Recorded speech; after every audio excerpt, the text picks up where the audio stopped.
Jamais sans la grâce, une dévotion matinale qui vous connecte à la pensée de Dieu et vous donne la provision du ciel au quotidien.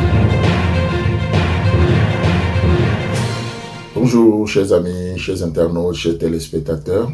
Aujourd'hui une journée spéciale parce que aujourd'hui cette dévotion que vous suivez c'est notre 2000e numéro. Le numéro 2000 de notre émission. Waouh! Encore l'occasion pour moi, vous savez, j'apprends à trouver des moments pour célébrer l'œuvre de la grâce de Dieu dans ma vie et dans ce que Dieu fait. Je trouve des raisons pour célébrer Dieu dans les moindres détails. Et pour moi, arriver à ce numéro que vous êtes en train de suivre, 2000 numéros, 2000 productions, félicitations à vous, gloire à Dieu et merci aussi à mon équipe, que Dieu vous bénisse. Père, nous te bénissons, nous rendons grâce pour chaque détail parce que nous réalisons, comme on le disait hier, non seulement sans toi nous ne pouvons rien, mais sans toi nous ne sommes rien non plus. Alors, à toi l'honneur, à toi la gloire pour le siècle des siècles. Amen. Alors, chers amis, chers internautes, nous continuons notre aventure sur ce chemin de foi, mais n'oublions pas un chemin de croix également.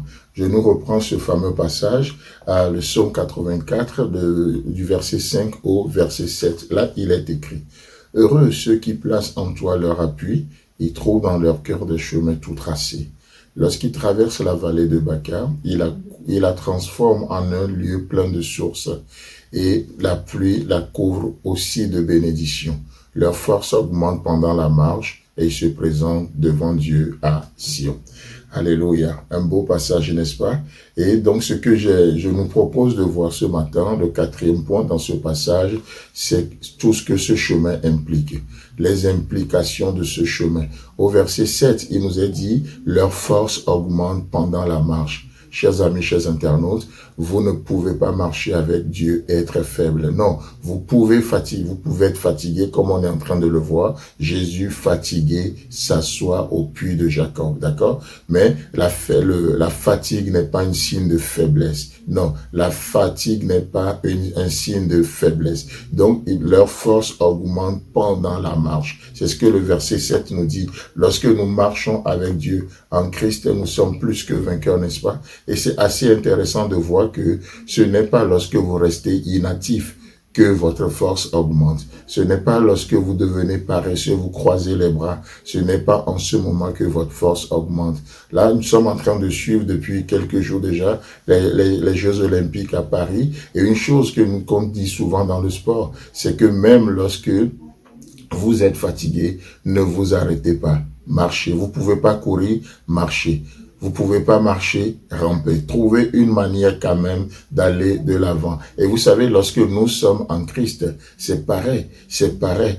Ce n'est pas lorsque vous êtes inactif que votre force augmente. Non, chers amis, peu importe ce que vous traversez, peu importe ce que vous vivez, ne vous arrêtez pas. Continuez de marcher dans les valeurs que vous avez apprises. Continuez de marcher dans la foi. Continuez de marcher par la foi. Peu importe le rythme, vous ne pouvez pas courir, marcher. L'essentiel, c'est que vous évoluez. Et Dieu est d'accord avec nous. Il ne nous impose pas le rythme de quelqu'un d'autre. Non, ce serait du légalisme. Ce serait de la comparaison. Ce serait de la propre justice. Vous savez, la propre justice n'est rien d'autre qu'une sale justice en réalité. Et Dieu nous demande juste de continuer. Ne reniez jamais. Comme le dirait quelqu'un, ne reniez jamais dans les ténèbres, dans l'adversité, ce que vous avez appris dans la lumière. D'accord? Donc, leur force augmente pendant la marche. Nous continuons la marche avec Dieu. Nous continuons pas à servir Dieu d'une manière ou d'une autre. Continuez dans les convictions malgré tout. Malgré tout, continuez dans les convictions. Et là, il dit, et il se présente devant Dieu à Sion. Waouh, assez intéressant de voir l'adresse de Dieu ce matin. L'adresse de Dieu, il habite où? Il habite à Sion. Sion, c'est la présence de Dieu. Sion, si Dieu voulant, demain nous allons parler, nous allons y revenir. Mais que savons-nous de Sion? Sion, c'est un endroit particulier. C'est une colline, alors qu'il y a plein de collines en Israël. C'est l'une des collines sur laquelle Jérusalem était bâtie, où la ville tenait. Le nom de Sion figure pour la première fois dans l'Ancien Testament aussi. Et la première fois que cela figure dans l'Ancien Testament, Sion parle d'une forteresse. une forteresse. Notre Dieu, la Bible ne dit-elle pas que c'est une tour forte?